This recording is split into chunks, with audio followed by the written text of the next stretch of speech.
तो हेलो दोस्तों, क्या हाल है। तो यार, जैसा मैंने पहले ही बता दिया था कि मून नाइट का ट्रेलर इंडिया में ट्यूसडे को देखने को मिल जाएगा। तो लो यार, वो रिलीज हो गया और यार ट्रेलर देखकर मुझे तो सच में बहुत मजा आया। और अब समय है इसके ट्रेलर ब्रेकडाउन का। तो यार देखो, ये मेरा सुपर हीरो टॉपिक का पहला वीडियो है, तो थोड़ा सा एडजस्ट कर लेना। अब बिना ज्यादा बात किए आओ यार शुरू करते हैं इसका ट्रेलर ब्रेकडाउन।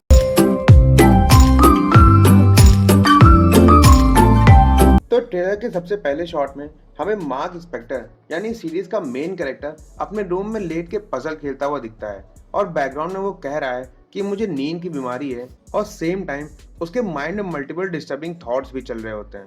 अगले शॉट में हमें सोने से पहले वो रूम को काफी एबनॉर्मल तरह लॉक करते हुए दिखता है और नींद से उठ के जैसे वो बेड से जंप करता है उसके पैरों में हमें एक लॉक दिखाई देता है। अब देखो, ये लॉक उसने खुद ही लगाया होगा क्योंकि माँ को मल्टीपल आइडेंटिटी डिसऑर्डर है और नींद में चलने से कोई नई मुसीबत ना खड़ी हो जाए, इससे बचने के लिए जरूर उसने अपने पैरों को लॉक किया होगा। आगे हमें मार्क एंशिएंट इजिप्ट म्यूजियम में दिखता है जहां एक लेडी उसे स्टीवन कह के बुलाती है। अब देखो, ऐसा इसलिए है क्योंकि मार्क स्पेक्टर की मल्टीपल आइडेंटिटीज हैं और स्टीवन ग्रांट की आइडेंटिटी में वो एक बिजनेसमैन होता है, तो ये लेडी जरूर उसे स्टीवन ग्रांट के नाम से ही जानती होगी। आगे के शॉट में हमें मल्टीपल प्लेसेस पे मार्क काफी डिस्टर्ब नजर आता है, जिसका रीजन उसके दिमाग में चल रही मल्टीपल आइडेंटिटीज के थॉट्स होंगे। नेक्स्ट शॉट में हमें एक लेडी फोन पे मार्क को मार करके बोलती है कि थैंक गॉड तुम जिंदा हो, और वो हैरान होकर पूछता है कि उसने उसे मार्क क्यों कहा, जिसका रीजन ये हो सकता है कि अभी मार्क को ठीक से पता भी नहीं है कि उसके अंदर कितनी पर्सनालिटीज डेवलप हो रही हैं और उसकी एक आइडेंटिटी दूसरी आइडेंटिटी के बारे में कुछ भी नहीं जानती हो। यार सही बताऊं तो ट्रेलर देख के मुझे डर लग रहा है कि कहीं इंडिया में लोग इसे अपरिचित का हॉलीवुड वर्जन ना समझ बैठे हैं। खैर आगे बढ़ते हैं।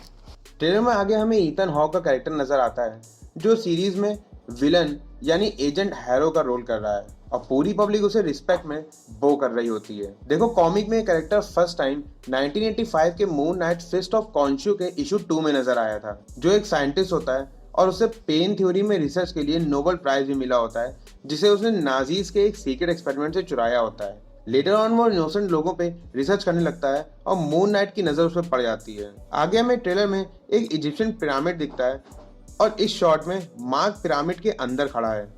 ये कॉमिक से वही इजिप्शियन कॉन्शू टेम्पल हो सकता है जहां मार्क को ऑलमोस्ट डेथ की कंडीशन में रखा गया था और इजिप्शियन गॉड कॉन्शू उसे रिवाइव करते हैं इस शर्त पे कि वो उनके लिए जस्टिस की लड़ाई लड़ेगा मून नाइट बन के।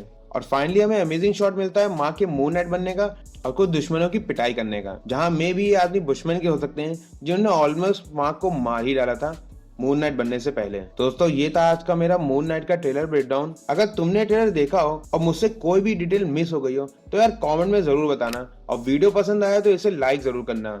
मैं ऐसी ही और अमेजिंग वीडियोस लाता रहता हूँ और उन्हें मिस ना करने के लिए मेरे चैनल फिल्मी फंटूज को सब्सक्राइब करके वो बेल आइकन जरूर बजा देना। अब मैं जल्दी ही मिलूंगा किसी नई अमेजिंग स्टोरी के साथ, तब तक के लिए बाय बाय।